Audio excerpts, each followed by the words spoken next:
கர்நாடகாவில் ஆட்டு இறைச்சி சமைத்து சாப்பிட்ட ஒரே குடும்பத்தைச் சேர்ந்த 6 பேரில் 4 பேர் உயிரிழந்த நிலையில் 2 பேர் உயிருக்கு ஆபத்தான நிலையில் சிகிச்சைக்காக மருத்துவமனையில் அனுமதிக்கப்பட்டனர்.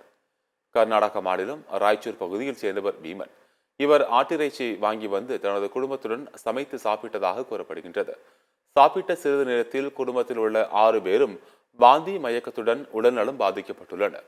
உடனே அக்கம் பக்கத்தினர் உதவியுடன் அனைவரும் மருத்துவமனைக்கு சென்ற வழியிலேயே பீமன், அவரது மனைவி மற்றும் 2 மகள்கள் உயிரிழந்தனர்.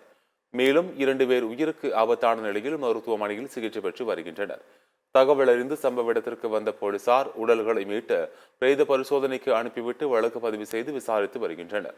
மேலும் அவர்கள் சாப்பிட்ட உணவு மாதிரிகளை ஆய்வுக்கு அனுப்பியுள்ளனர்.